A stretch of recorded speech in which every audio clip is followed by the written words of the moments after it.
Okay, it's Scott Penfold back for another edition of the Loaded Radio podcast. Great to have you back with us this week as I got another two guests to be speaking to, okay? So first off, I'm going to be speaking to the one and only Scene Queen. Have you heard of Scene Queen before? She's something different, man. I mean, she is really, I guess you could say, the innovator of the style known as Bimbocore, a subgenre of metalcore with feminist themes is really what it is.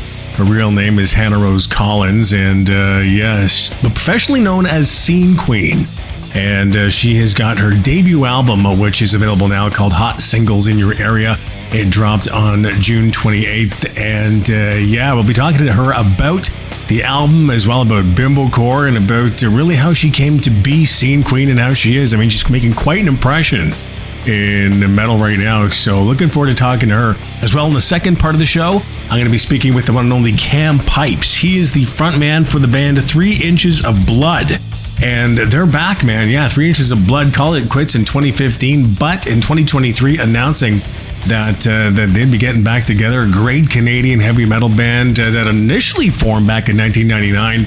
And I mean, it's such a great mixture of even, I'd say, power metal, speed metal, thrash metal, an all-around great heavy metal band. And it's great to have 3 Inches of Blood back and doing some tour dates. I want to find out why they broke up, why they got back together, and what their plans are for the future. Is there a new album in the works? Is there new music on the way? We're going to find out, okay? Before we get to that, though, don't forget, check out loadedradio.com for all your updated hard rock and metal news, as well tons of cool content and interesting, fun content when it comes to all things heavy metal, all right? And also, you can download the free Loaded Radio app, get that to your device or to your tablet, where you can listen to the 24-hour live radio station wherever you go, whenever you want. It's, like I said, man, live 24/7 hard rock and metal for you, all right? So, yeah, enough of the sponsorship stuff. Let's get down to it, man. First off, she is professionally known as Scene Queen, and she is the, I guess she's known for coining the style Bimbocore, all right? A subgenre of metalcore with feminist kind of themes, all right? But much more than that, though, too. There's kind of tongue-in-cheek, some of it, but there's also like some sort of kind of like a darkness to it as well, too. The name of the new album is Hot Singles in Your Area. Some of the tracks you can find on this album would be things like BDSM, 18+, Whips and Chains, Pink Push-Up Bra, Girls Gone Wild, POV. And yeah, she joins us now right here on the show. I'm talking about the Scene Queen herself. Hannah, how you doing? And thanks for joining us on the Loaded Radio podcast this week. Thank you so much. Well, thanks for having me. Yeah, not a problem at all. Now getting into what you're doing, you know what, even before we touch that, you initially started out wanting to work behind the scenes in music at first. Is that right?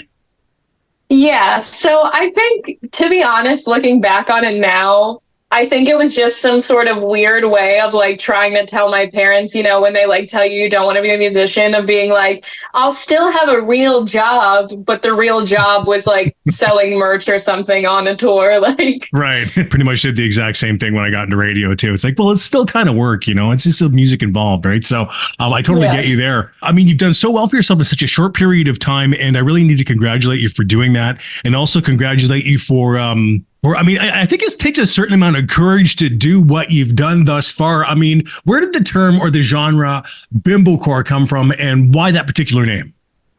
So it's funny, like at the time on TikTok, there were a lot of people like naming aesthetics or something for like a different style, like this core, this core, this core. Right. But obviously, like, I grew up listening to music in the alternative space. So, like, I was really into the whole, like, crabcore and, like, all of that stuff when I was, like, in high school. So I was kind of poking fun at, like, two different things at the same time, as in, like, this project is so modern and, like, the way that I dress is so hyper feminine that I'm, like, gonna get, underestimated regardless. And then also alluding to that, like, super sceney era of music that I, like, often make fun of. Yeah. In a way that, like, deservedly so. Like, it's about men in the scene and whatever. So it's based on, there's a lot of experience that went into Hot Singles in Your Area then. I mean, there's a lot of, personal experience. Yeah, definitely. And I think the project, like, the whole album kind of, like, I guess explains all the reasons that I needed to become Scene Queen in a way. Because it has, like, a lot of love for the scene in it, but also, like, a lot of things obviously with like 18 plus and Pink Butcher Bra and like all of these songs that are a little bit heavier in subject matter. Just like kind of having that of being like, okay, you can still love the scene because clearly the influence around it, with songs like Stuck that are so MySpace like oriented and everything. Yeah. But like you can love something, but also criticize it when it's necessary. Yeah, and you did mention the song 18 plus. I wanted to ask you about that one. I mean, that's got some dark matter in it, man. I mean, what exactly inspired that for you? Was it an incident that actually happened or just things that you had seen within the scene?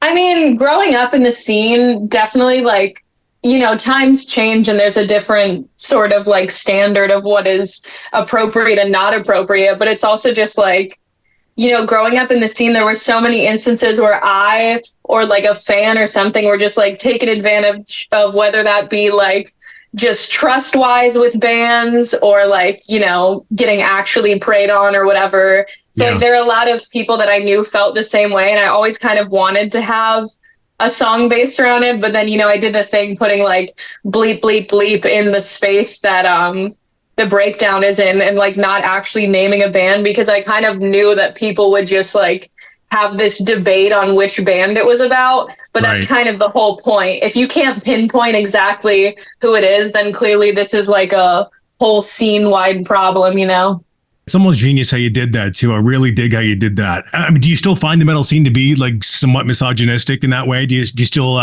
do you have dudes coming up to you asking you like, I mean, even as something as simple as like dudes asking you to name 3 songs or even anything like that way. Do you still find it to be misogynistic? I think I've done a really good job in my career in surrounding myself with people that I know will treat me properly. And my team is always doing that for me as well.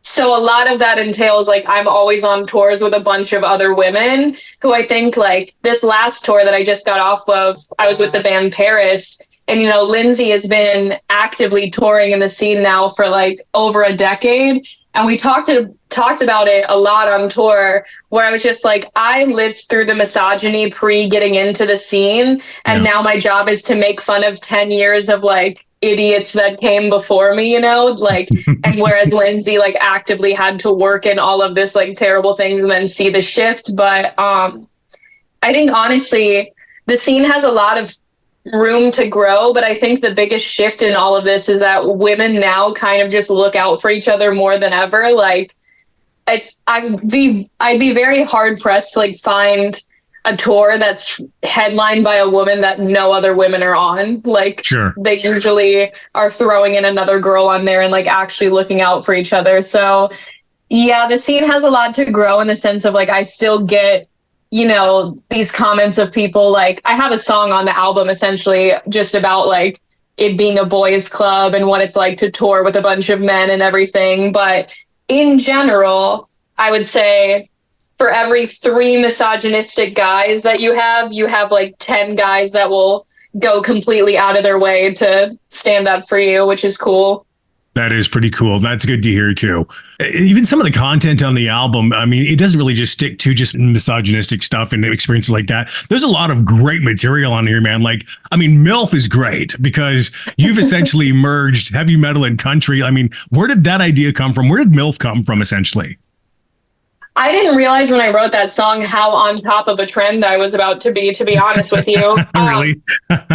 Yeah, but I wrote that song in general. Obviously, I tried to merge a lot of genres that's clear across the entire album. Like the fact that MILF came out 3 singles before this last one, Whips and Chains, which is essentially like a hip hop track. Yeah. Says a lot about like that I listen to everything. But that song kind of just came from, I was getting asked so many times in interviews, like, is there anywhere you wouldn't take Bimbocore genre-rise? And I never had an actual answer. I was like, I don't think so. Like, I kind of listen to everything. And then I spent an entire summer in Nashville hanging out with a bunch of people that are country writers.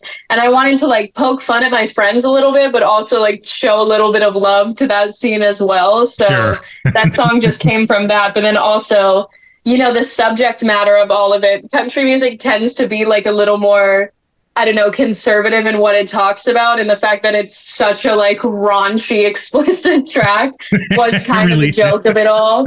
I mean, well, the song names you got POV, mutual masturbation. I mean, you're obviously running with a theme here that you believe in. And I mean, but when people listen to this album, what message, if any in particular, do you want people to get from Singles in Your Area? What do you want them to get from it? So basically, I wrote the album in the time like pre being scene queen up until like, about a year ago. And it's just like the album is essentially finding yourself in your 20s. And I alluded a lot to the Y2K stuff because, that was like my childhood, but that was also a time that I was still closeted and everything. And like you have time when you grow up where you're supposed to find yourself, but no one really talks about the like part of finding yourself after becoming an adult already, like that you have this sort of second coming of age sort of story. The album does a lot of making fun of different people for doing like very heavy things, which I always try and do intentionally just because it's like, I feel easier for people to digest topics when they're not so dark out the gate. So I always try and deliver like heavy things with this lens of humor over it. But I think like, it shows all the like traumatic things and then goes into this sort of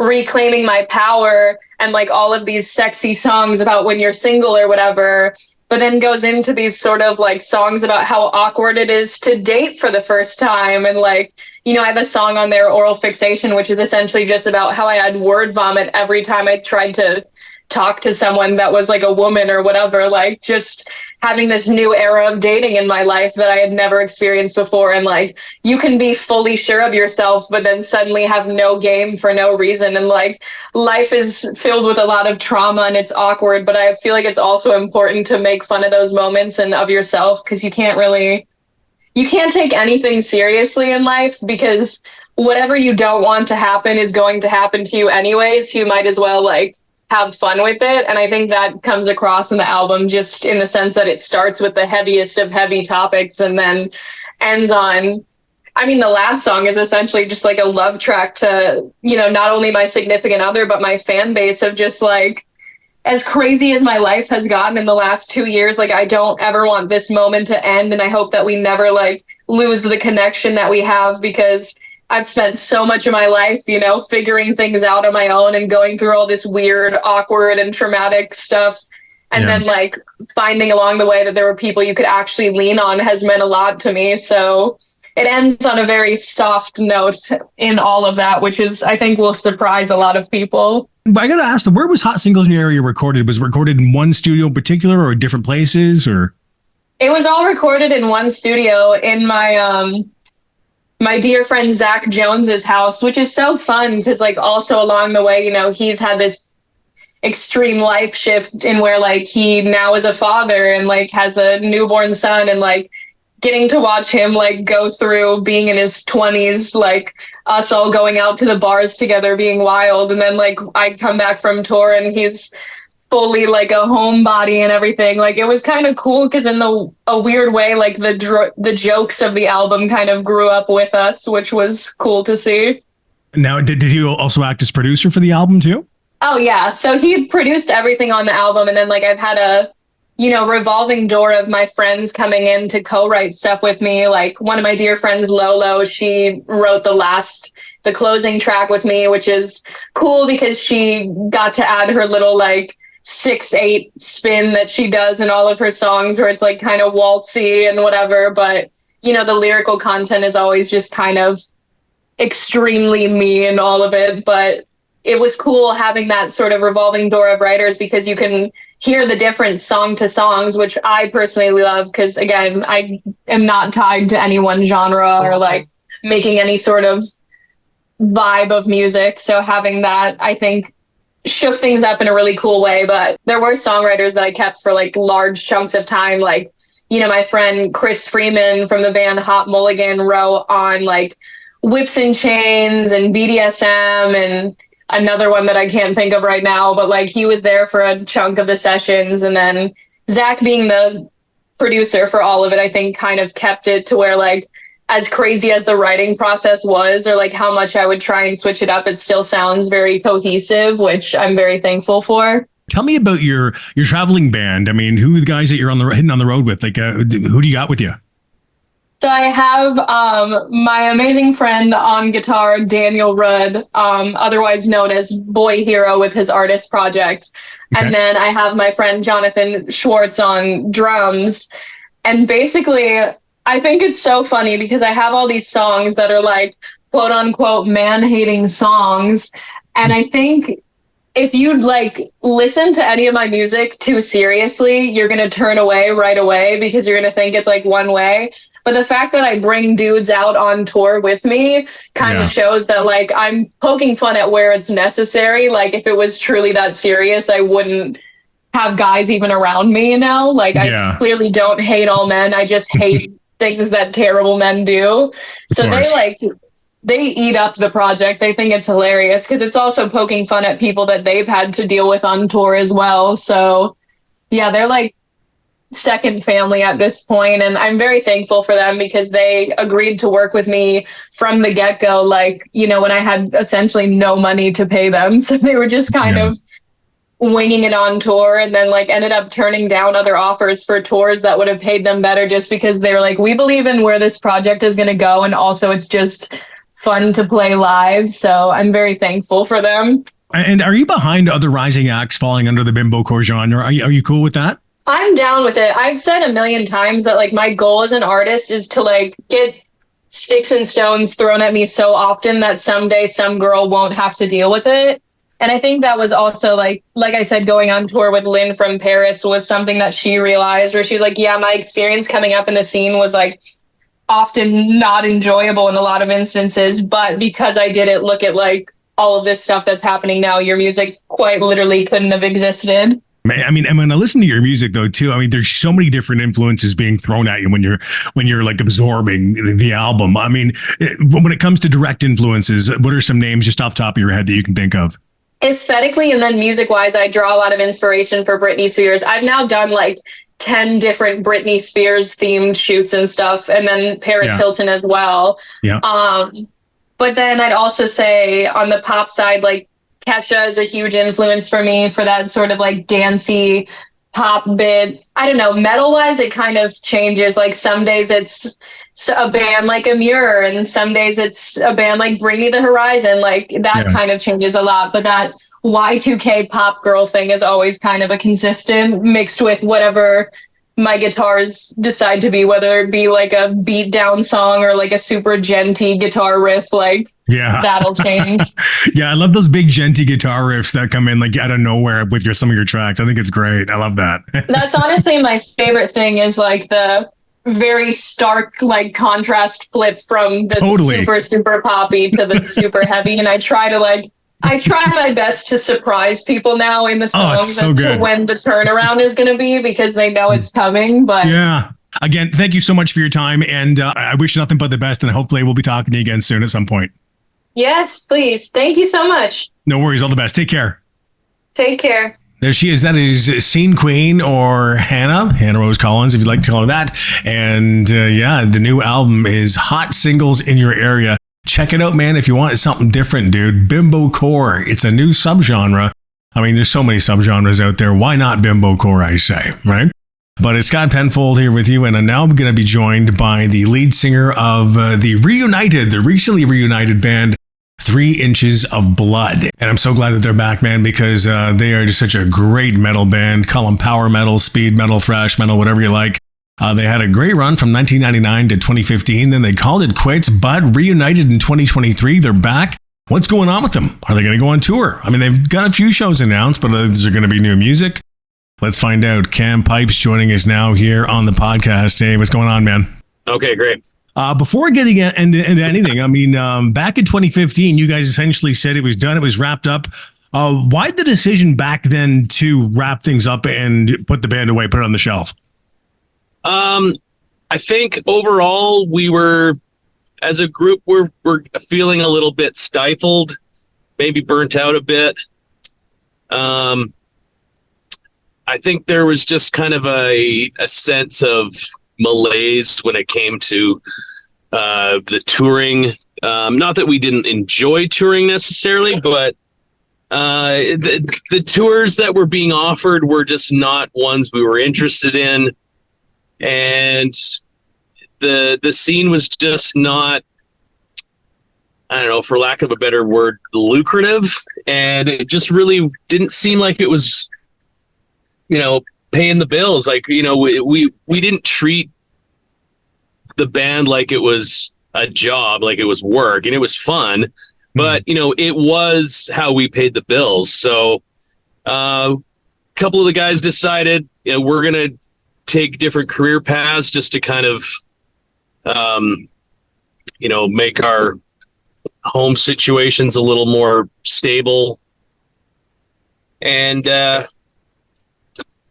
so we decided to take a break for a little bit. Some guys focused on getting jobs. I mean, we all did, really. Yeah. Ash joined Revocation. Yeah. And he's still doing that, and he's been doing really well with it. And the rest of us kind of took day jobs or moved on to, further education to get career jobs. And then after a year, we kind of came back and reconvened and reassessed the whole situation. Then it was sort of decided just to kind of lay it to rest for now. There wasn't really a desire amongst all of us to keep it going.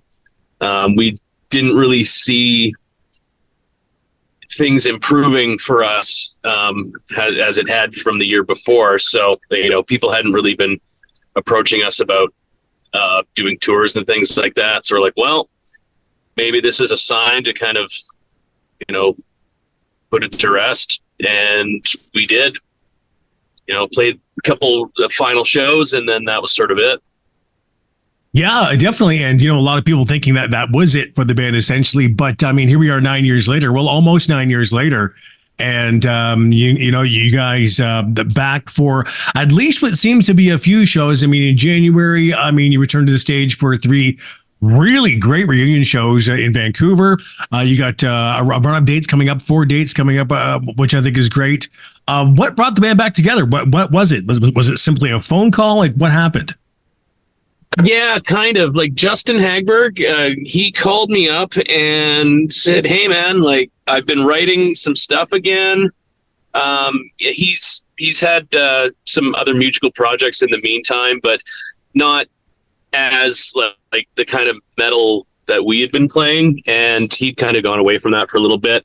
Yeah. But he started feeling inspired again and thought, like, oh, these might be some cool songs and that 3 Inches could play or something like that. And he's sort of thinking, why would you feel about getting the band back together? Would that be something you'd be into? And I was always open to the possibility.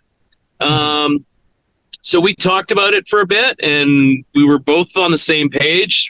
Went to the other guys and found that they were all sort of feeling like, yeah, let's get in the rehearsal space and just play some songs and see if there's any, spark there.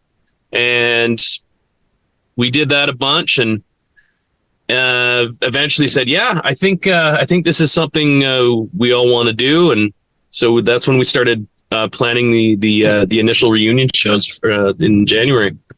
And it happens to coincide with the 20-year anniversary of Advance and Vanquish, which I think really works well too. So that's pretty damn cool. Yeah, it's it just kind of happened to work out that way. It was just one of those. It was just serendipity, I guess. We just said, "Oh, well, it's going to be 2024. Let's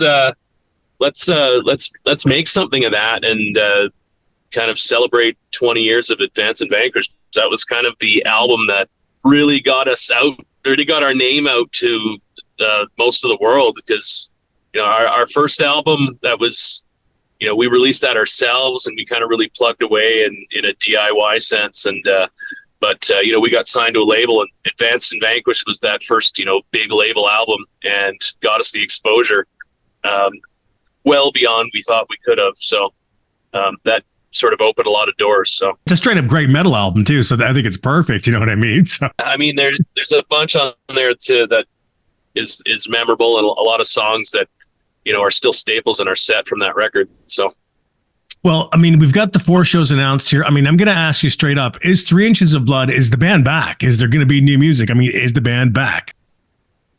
We've talked about. I mean, yeah, we're back. We're awesome. We're not. We started off just saying, okay, let's do some reunion shows. We didn't say to ourselves, well, we're going to just play 3 reunion shows, or I mean, we didn't plan on 3. We're just like, let's do 1 or 2. But we didn't say, let's do a show, a reunion, and then that's it. We kind of left it open-ended. We didn't, we didn't say we're going to just cap it at some point after we get back together.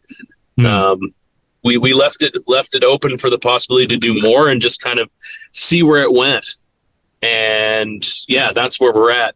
As far as new music goes, it's a possibility.